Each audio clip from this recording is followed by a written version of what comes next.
Next I'll show you how to take a UHF reading. So this is our UHF receiver. You need this to take any UHF readings. That plugs into the side. Once we plug that in, you'll see that UHF will pop up on the top left, which it has done so. So if I click in that, there's a whole bunch of different ways we can take a reading, same as what the TEV and the cable PD are. But we need to plug in an antenna. There's my UHF directional antenna. It's a bit of a bigger one, this one. It's used for testing open air assets, switchgear assets and all that type of stuff.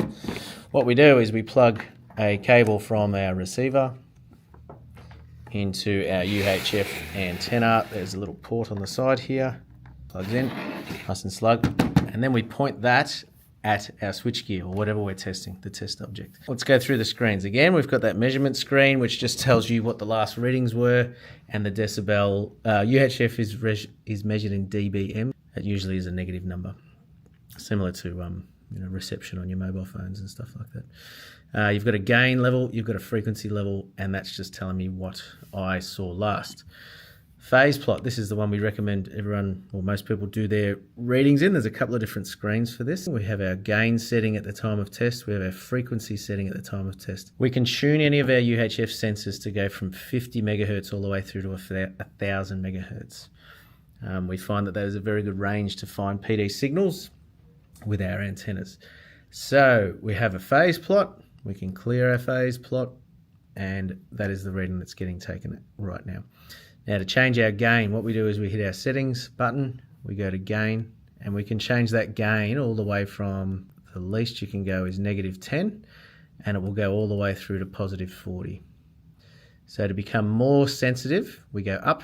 So the most sensitive that our antennas can be is at 40 decibels. Okay, and then frequency. So we can measure between 50 megahertz all the way up to 1,000, as I said before. We can change that setting and look at individual megahertz ranges. So if we click on the setting button, we go to tuning frequency, and then you'll see this 800 will go up if I press the up button, and it will go down if I press the down button, obviously, and it will go all the way down to 50. Which it's going down right now, and there you go, 47. It stops at 47, and I think it maxes out at 1,000. There you go, 1,000 megahertz. So we can measure anywhere in that range, and what you're trying to do is find a range where it's quiet, because you'll have mobile phone towers and different sources of interference. You want to ignore them, and you want to look for PD in the quiet ranges. So it is tunable, and you can see the phase plot at any of those levels. Okay, so that's those two settings. Another setting that is very useful is this one called wideband mode. If I click wideband mode and turn it on and go back, what it is then doing is this is at its maximum gain, and it's basically, and it all comes in on the one phase plot. Quite often when you do that, you'll get a lot of noise, and it's your job as a technician to figure out if there's any PD pulses in between all that noise. Okay. So that's how that one works. So I'll turn wideband mode off for now.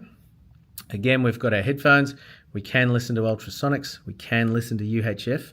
We find that UHF, this is a very good use for our headphones. So if I get my headphones, which are these ones, plug that into the bottom here, put them on our head, and we can listen to the sound of PD coming in through our antenna.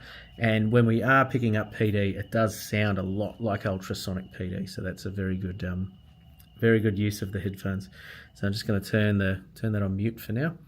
You can do the volume slider for that. We find that when you go to maximum volume, it can be a little bit over amplified. So we go down to around about 70%. Somewhere around there is a good spot to leave your volume for UHF testing. Again, we can go to our PowerPoint and try and get a photovoltaic lock for our phase lock, an E-field lock, a wireless, or a manual phase lock. So all of them are within that is common between all our different test methods. Then the next menu, if we click the settings button again, is our persistence. Again, we can change that so that our phase plot constantly resets itself. And you can see it resetting itself there. It's the same as me hitting pause clear, but it just does it over and over on its own. Okay, so I'll just put that back up to maximum. Okay, so there's another trick that I can show you here, which is a very, very handy trick for UHF testing. What you can do is compare your background readings to your actual test object readings, and that is this one here called spectrum. So if I click on that, what you'll see is this red line going across the screen. And what it's doing is it's testing all the way from 50 megahertz to 1000 megahertz. And you'll find that everywhere you point your antenna, you'll get a slightly different reading of signal. The ones here where it maxes out, here at about the 800 and 900 mark, that'll be your mobile phone networks in the area pumping out signal, because that's where they operate. We want to ignore them and figure out where the PD is. So a really handy way to run this test is if we click on settings, and then we click on this one here, and it says single trace, red trace, blue trace. If I hit red trace, hit tick, and I hit the pause button, what this will do is it'll run all the way to the end, and it will save the red trace on my screen. Okay, and then so the idea is you point this at your background, so off into the bushes or wherever you want to have it, and you get a background trace, and then what you do is you turn this to a blue trace, and you point your antenna physically at something that's got PD in it. So what I'm going to do is turn on my test source. Hopefully I get some PD to come through here. Hit this, hit the restart button, hit the pause button.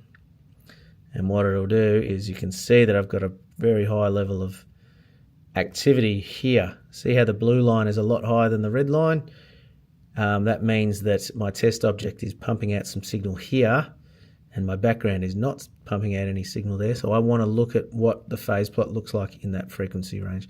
So let's just pick somewhere in the middle, say about 600 megahertz. So what I then do is I go back to my phase plot mode, scroll down to 600 megahertz, and I have a look at what the phase plot look like at 600.